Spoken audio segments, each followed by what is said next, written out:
गांव के पूरब बांसों की झुरमुट के बीच बनी है एक कुटिया। उसमें रहती है एक बुढ़िया। वह विधवा है, निपुती है। जवानी में मर गए थे उसके पति, तब गोद का बालक मरा था। वह रह गई अकेली, कोई नहीं उसकी सहेली। वह थी एक मजदूर की औरत, करने लगी मजदूरी। यह भी उसकी मजबूरी। थक गया तन मन, झुक गए नयन, कमर हो गई टेढ़ी, टूट गए दांत, पक गए बाल, चिपट गए गाल, वह बन गई कंकाल। डरने लगे बच्चे, वह मांगने लगी भीख।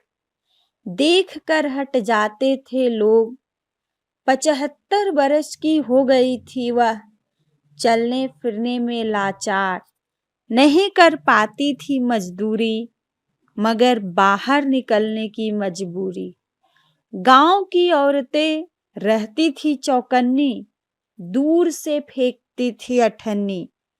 वह देखो डायन आ रही है, भाग चलो दूसरे रास्ते से।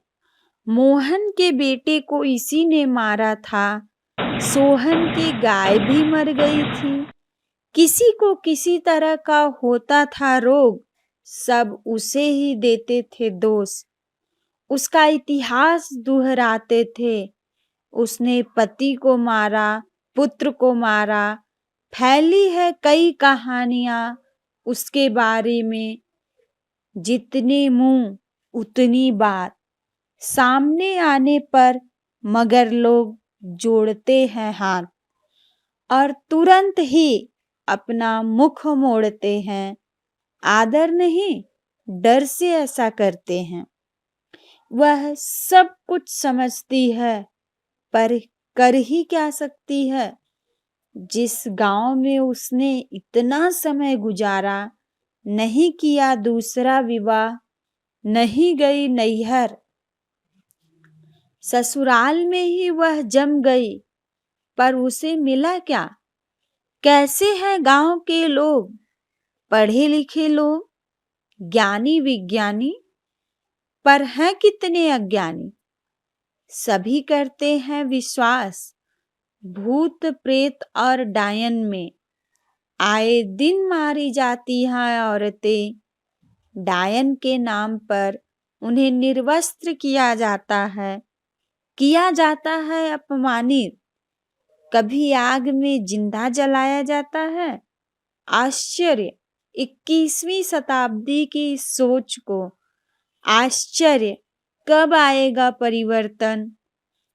एक औरत है डायन, वह डायन नहीं, एक औरत है।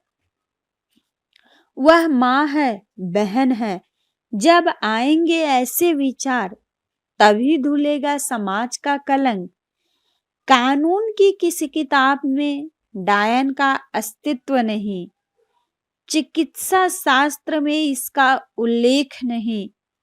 अंधविश्वासों ने बना रखा है इसे। समाज से इस शब्द को बहिष्कृत कर देना है, अपनी सोच को परिष्कृत कर देना है, उस बूढ़ी को सम्मान देना है।